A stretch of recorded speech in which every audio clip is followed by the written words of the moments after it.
dito ng 5 members dito ng Bren Esports. And as you can see, we are in our drafting stage, and who will make the smart choices? Syempre, this is brought to you by Smart, the official tournament telco partner of the MPL. Free to game great with Smart free games for all. Yes, and so far, no, so going back dun sa game na yun, no, just a quick one. So, ang nangyari dito kasi, no, parang ang ganda ng pagsabay. Lalo, sabihin na natin that match na naging 50-50 talaga, no? Tapos specifically nung nakuha nung Bren Esports, nung nakuha nila yung momentum, they get the first Lord, na naubos nila lahat ng outer turrets ng Cignal Ultra.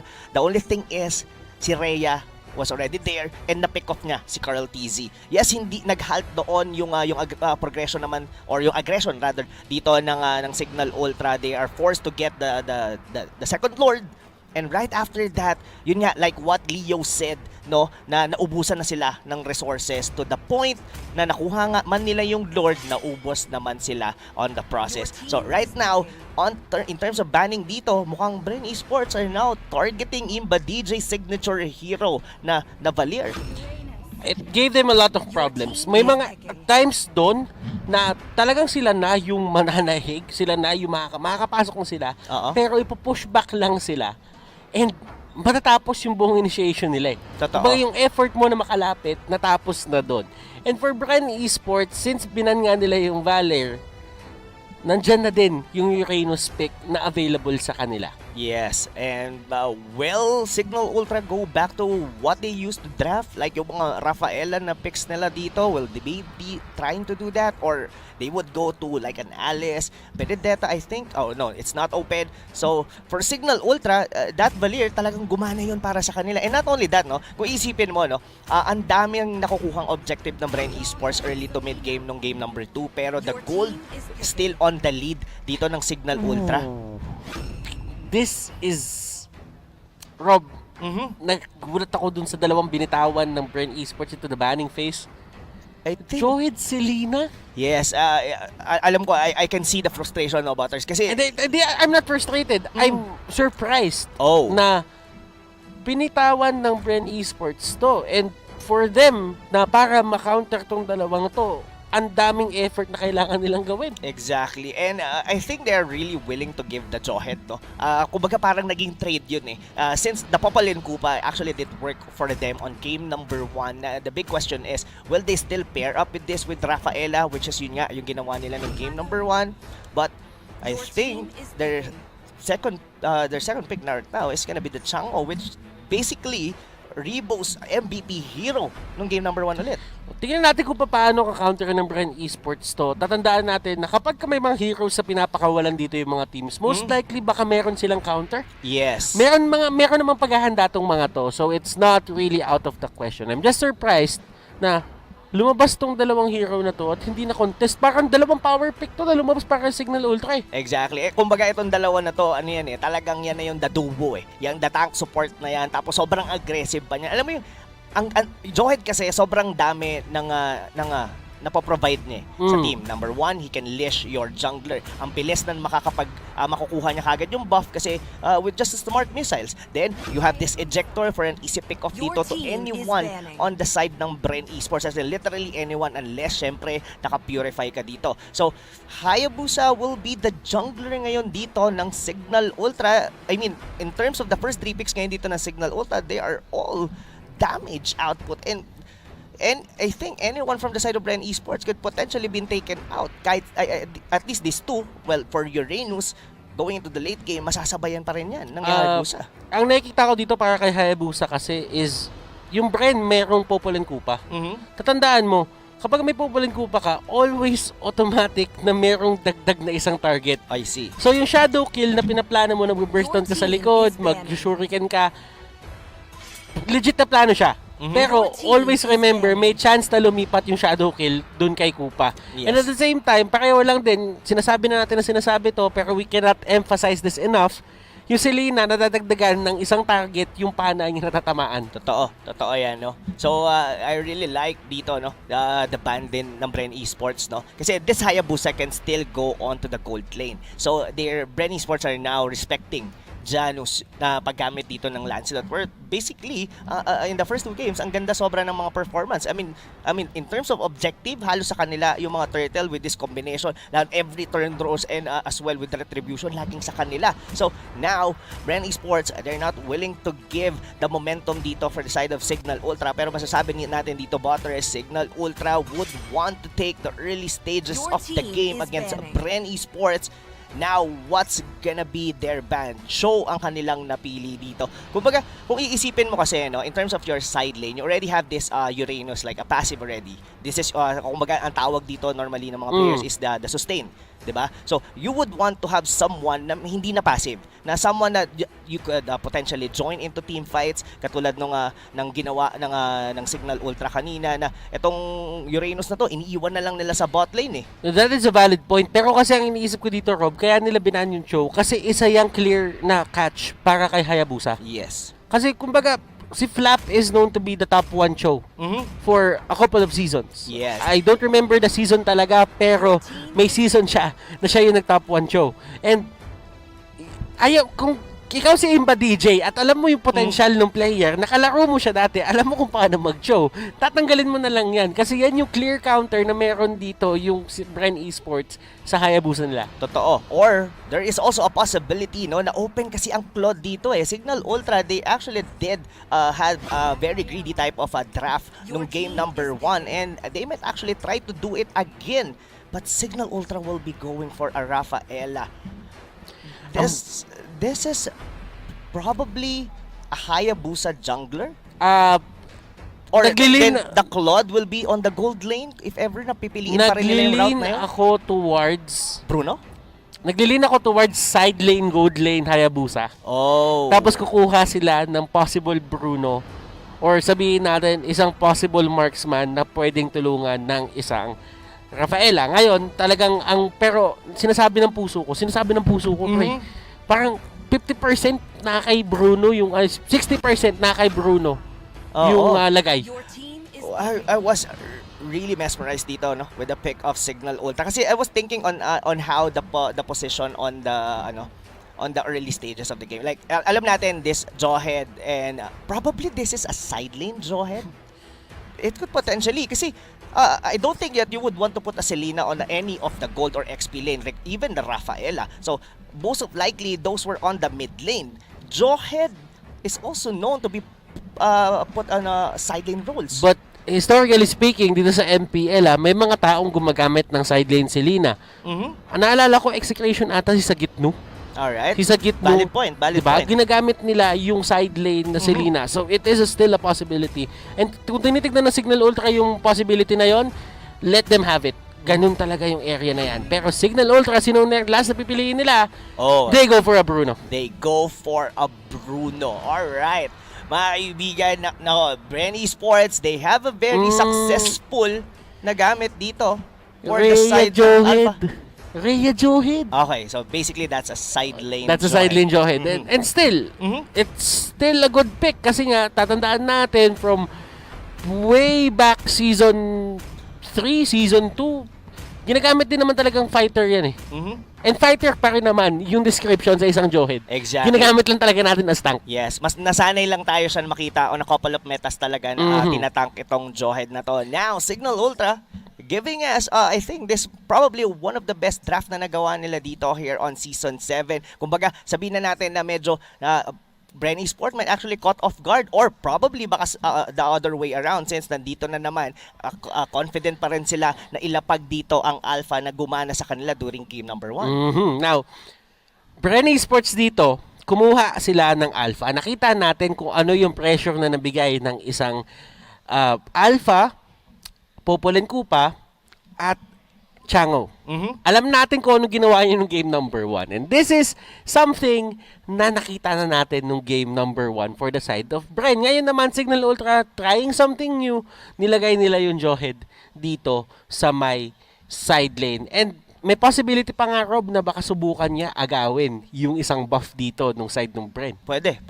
Actually, it could happen, but it might be a little bit too risky. Pero kasi ang difference dito, no, from the game number 1 ng Bren Esports, they don't have the Rafaela.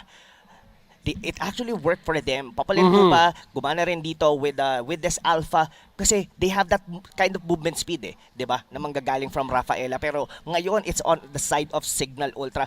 I can say in terms of early to mid game dito, Cignal Ultra could really put up a fight dito. Though Bren Esports, they could potentially hold it since meron nga naman sila ditong Chango that could just simply use the meteor shower to shove up all the minion waves. Pero somehow it's a little bit passive. It still depends on how the early game works, pero hindi ito yung aggressive type ng ng lineup kasi you would want to wait at least level 4 para meron kang ultimate coming from the Angela. Pero yeah, this is the Butters. This is game number 3. It's really exciting to see na nakita na natin the first win ng Cignal Ultra nung game number 2 kanina. Ngayon, nakikita ko kasi yung Cignal Ultra draft dito. And it seems to me na ang kailangan gawin ng Bren Esports dito is just to win early. Panalo nyo na maaga to, hindi nyo pwedeng bigyan ng breathing room yung Bruno. Kasi kapag kayong Bruno yung nakahanap ng way, kahit yung heart guard, yung love waves, hindi kakayanin yung damage output ng isang Bruno. Agree. Sobrang masakit yung bola na yon, Butters. Kahit sabihin natin Raptor Machete and just one attack item lang dito para sa Bruno na to. Talagang kahit sino dito sa members ng Bren Esports, aside from the Uranus, talagang masasaktan. Yan, nakikita nyo naman. Nag-start agad dito si Janus doon sa may orange buff niya. Napaka-importante i-note niyan kasi kung iisipin mo, merong malaking chance na uminvade agad yung Bren dito given na sila yung mas stable and mas malakas na zoning potential. Totoo, and I really like the positioning din kasi na ginawa doon ng tank and support ng Cignal Ultra, no? So most likely nilagyan na ng trap yun ni Dot doon, kaya mabilis din nakuha nung Bruno, and their positioning, pinuntahan nila kagad yung mga brushes na malapit doon sa may orange buff para ma-secure agad dito ng Bruno yung kanyang orange buff. Now, I don't think then Bren Esports have the capability on invading in terms of the hero that they have right now. And Rebo dito, Butters, nagdedelikado dito sa side lane, Johed. And makikita mo naman, ginamit ni Rhea yung flicker niya. And that means meron talagang intent na pauwiin o talagang i-take down etong si Rebo. Ngayon, si Rhea, kumuha siya ng toughness boots, and that is going to be a way for him para kahit papano mas maging aggressive pa against Rebo Chango. Oo, saka masakit din kasi talaga yung high-end dry Johead given the smart missile, lalo na kung masolo ka. But speaking of solo si Rhea sa baba, na pick off siya ngayon dito nila Carl TZ. And dito magiging maganda yung lineup na ginawa ng Bren, yung mga pa-pick off. Kasi talagang kailangan lang dito malapitan ni Lusty at matrap lang at manock up lang, and that is going to be a lot of layers ng control para sa side ng Bren. Oo, and Bren Esports dito, Butters, but the arrow will connect doon sa may papalit ko. Hindi kasi gano'n ka-confident na sabayan dito ang Bren Esports. Oy, pero dito si Janus nandun na sa may area, and Carl TZ dito, na wave, na volley of the world, ladies and gentlemen. Carl TZ dito, tatakbo siya, and that's going to be Lusty going down. Rhea dito with the pick off. Kanino mapupunta? Kay Rhea mapupunta. Aquaboy dito naghahanap ng proper timing. Tingnan natin kung papasok ba siya. Hindi niya na itutuloy.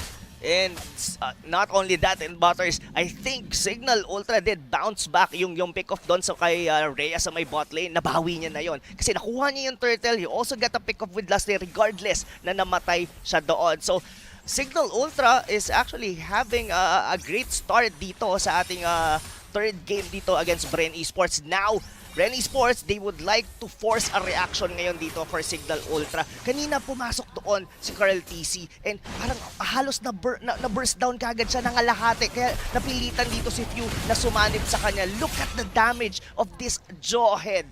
Grabe, even a Uranus muntik pa. And kung titignan mo kasi meron din high and dry dito si Rhea. So talagang mananakit kapag nalapitan ka yan, lalo na kapag 1v1.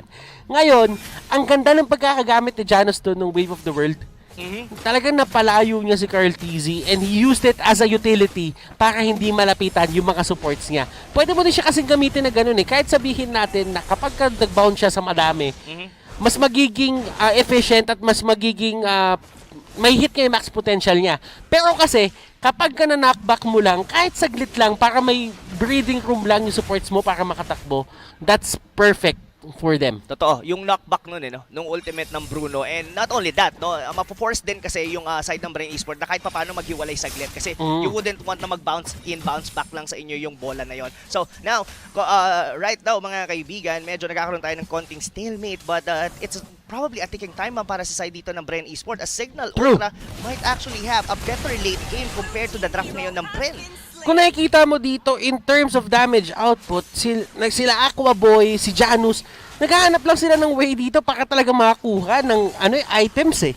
Yun lang inaantay nila. And as long as na-stall nila yung game, they are going to be fine with that. Lusty, tinamaan siya ng pana dito pero may Purify siya. And kung papasin mo yung lineup ng Bren, meron silang 4 na Purify dito at isang Retribution. Oo, they wouldn't want na ma-lockdown ng isang Jawhead dito, and going back dito, andito nararamdaman na natin dito yung damage ng isang Bruno Butters. And Carlizzi try to get away at nandoon si Aqua Boy! And Shadow Kill, ginamit na pero nandoon sa may minions tumama. Rhea going in. Uranus dito, mahuhuli siya. Pero that is a 1-for-2 trade that nakuha si Carlizzi dito, which means walang retribution yung side ng Bren Esports. Grabe yung ginawa ni Aqua Boy with the flank onto the backlinks dito ng Bren Esports. Nagulo yung kanilang formation. Kumbaga binabato-bato sila ng bola doon sa may harap. Sabay nagulat na lang silang bigla na nandun na pala yung Hayabusa. And that resulted a free turtle dito for the side of Cignal Ultra. Unti-unti nakakakuha ng mga objective dito ang Cignal. Bren Esports have to think of a way paano ma-halt ang aggression dito ng Cignal Ultra. Binabaril unti-unti si Aqua Boy dito. Isang bala na lang sana. Tutumba na siya pero makakataka siya with the Quad Shadow. At eto nakikita mo kung paano nagiging aggressive sila Janus dito. Janus with the Raptor Machete. Kekidot with the Clock of Destiny. Gano'ng ka-importante yun, Rob? Malaki ang importance noon kasi in terms of sustainability. I mean, dito kasi sa isang sa Selena, you wouldn't want like a damage item. Lalo na kung support ka naman, you're not going for like a Calamity Reaper. Most of the time, Clock of Destiny susundan nila yan like a Lightning Truncheon. Then probably you go for a Winter Truncheon right after or a Holy Crystal for more damage. Pero in terms of getting the Clock of Destiny, sustain. Kaya nilang i-sustain kahit anong teamfight pa. Oy, pero sila yung DJ dito, masyadong malalim yung pinasok nila. Holy Baptism is up, pero habang nangyayari lahat yun, Few gets targeted, and Angela will go down. Aqua Boy dito, finding the right targets para sa Shadow Kill. Anticipated ni Aqua Boy na naghihintay lang doon si Few sa likod na kung kailan siya gagamit ng Heart Guard, at nice one baby siya nung nakita niya mismo doon si Angela na mag-isa. And look at this, ladies and gentlemen, Cignal Ultra, sila ang nagdidictate ng galaw ng tao sa mapa.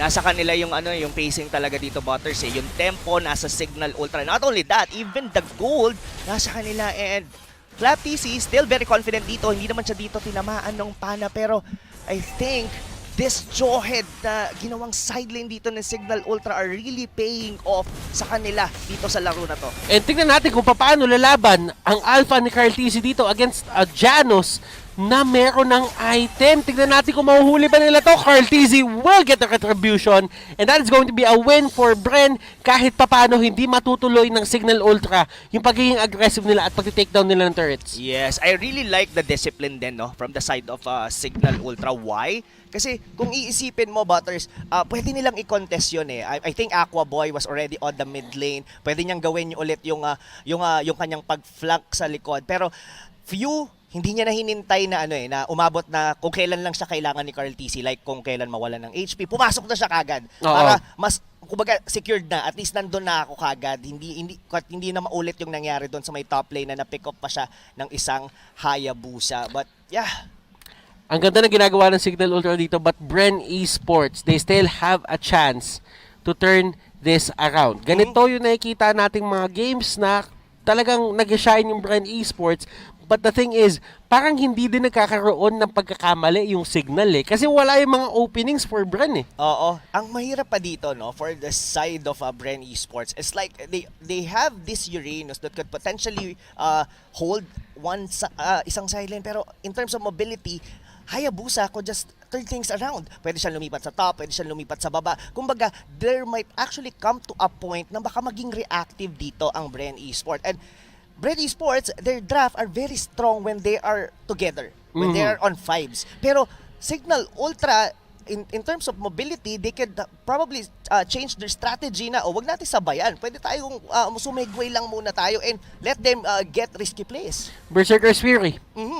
Now, in the hands of Janus at yung damage output niya ay tumaas lang lalo. Yung critical ng mga volley na iti-take niya, talagang kailangan nyo abangan yan kasi baka makabura yan agad-agad nang hindi nyo napapansin. Totoo, and given these two mages, Angela and Cignal dito, they're very squishy dito. Look at that critical, 2,400. Tingin ko, Butters, dalawang ganyan lang, kaya nyo na mapatumba kagad dito. Either of the two supports dito ng Bren Esports. And you know what? Isa pang tinignan kong factor dito na kung bakit ang ganda na nakakuha na siya ng Berserker's Fury, pwede na nila i-take down agad si Kupa.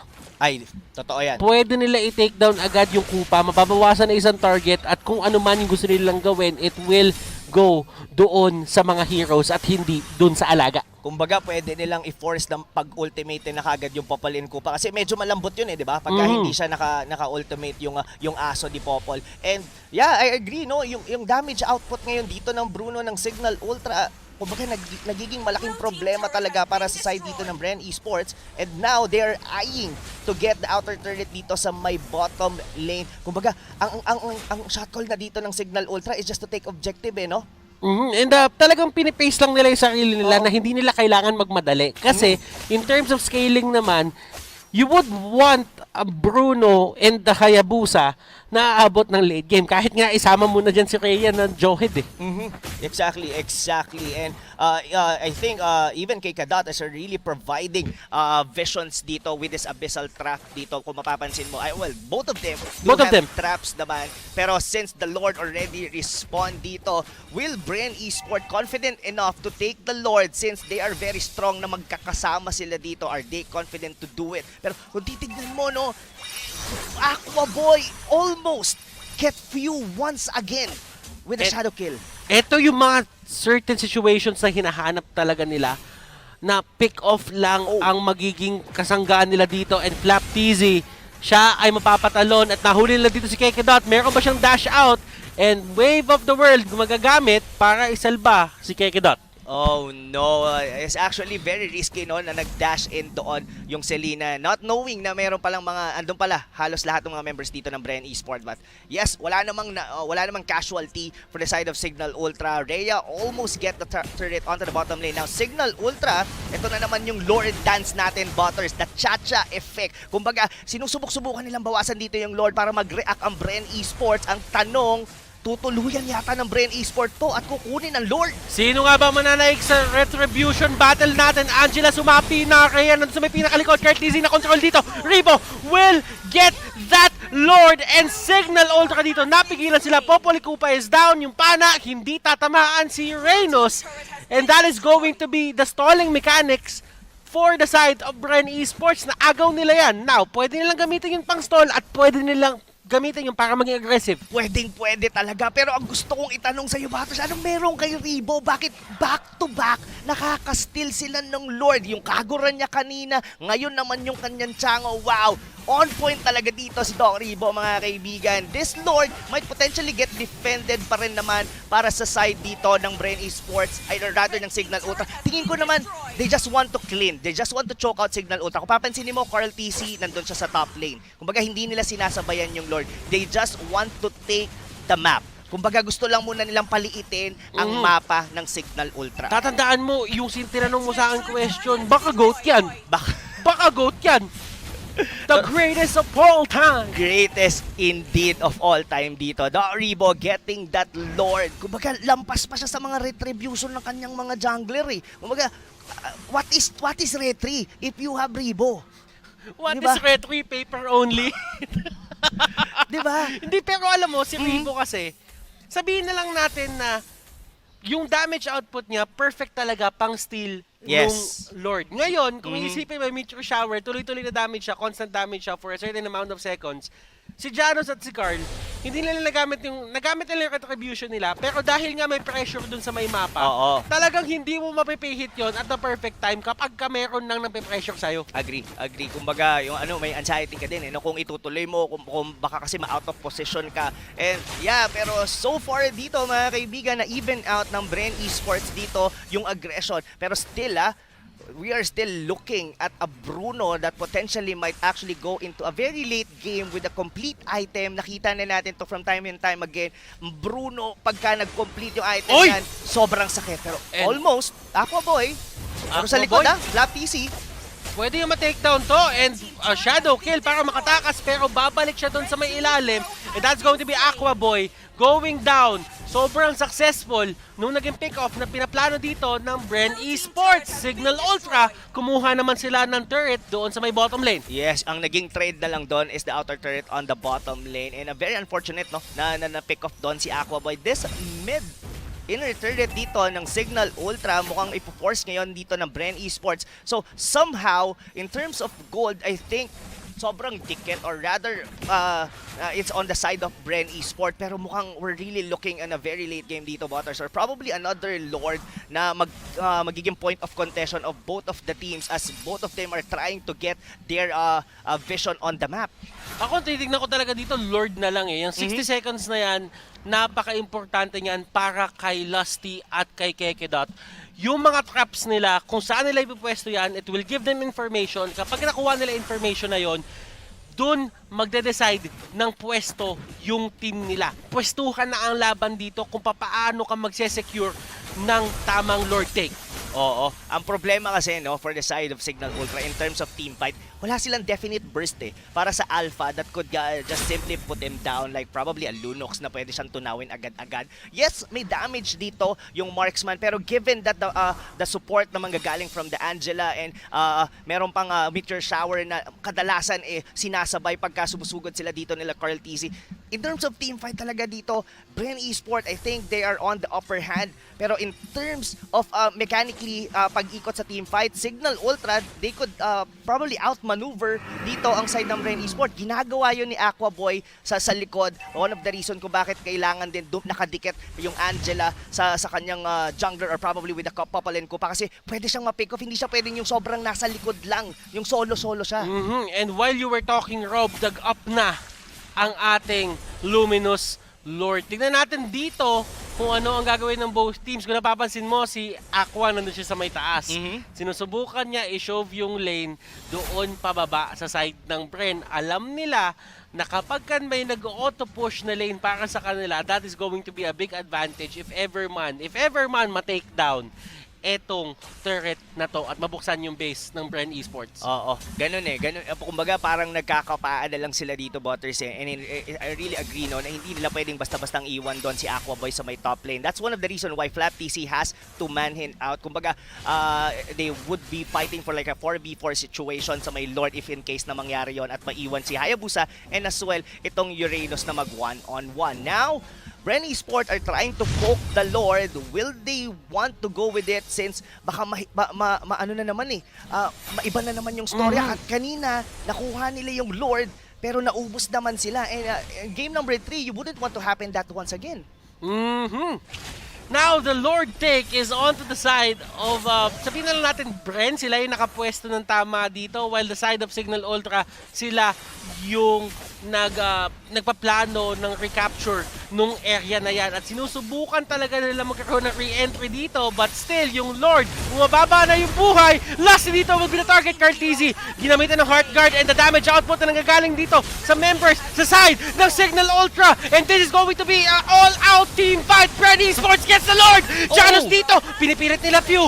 And Rhea will go down. Janus will go down as well. Imba DJ dito, pinipilit i-heal si Kekedot. Silang dalawa ang tumatakbo dito at silang dalawa ang buhay.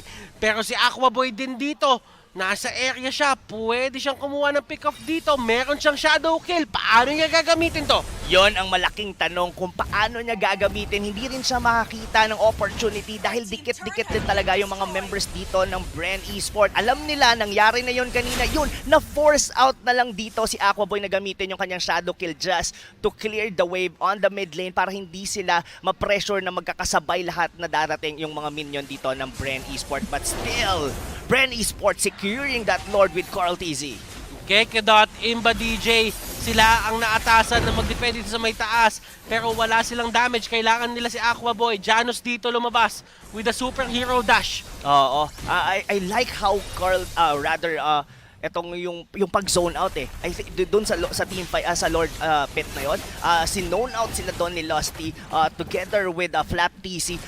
Umabot doon sa point na out-sustain na nung Uranus dito yung damage ni Janus, and it's actually been picked off from that turret or for that Lord fight. So now we're back to square one dito. Butters defended, walang base turret sa taas, pero still Bren Esports, they're very disciplined. Ayaw nilang pilitin na kunin pa yung mga ibang base turrets dito ng Cignal Ultra, and probably we might actually have to wait for another Lord.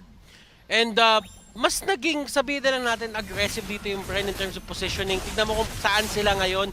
Nasa jungle sila nung kalaban, and si Carl TZ nga nag-iisa dito sa may orange side. So ibig sabihin talaga, yung confidence ng Bren bumalik na dito, 2 lords na punta sa kanila.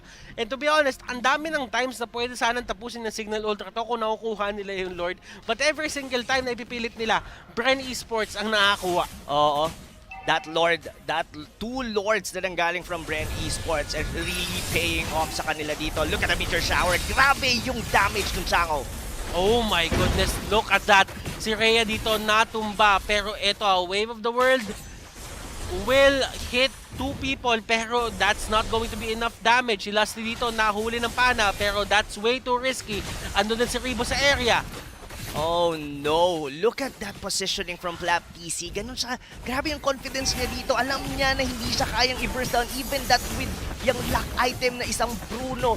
Now, mukhang mauubos na ngayon ang base turret dito ng Cignal Ultra. Konti na lang Butters at mawawala na ng mga torre dito ang Cignal. And they will be on defensive mode. Kahit sabihin na natin maghahintayan pa tayo ng susunod na Lord, mas mahihirapan sila ngayong lumabas ng kanilang base. Kumuha na ng halberd dito si si Aquaboy.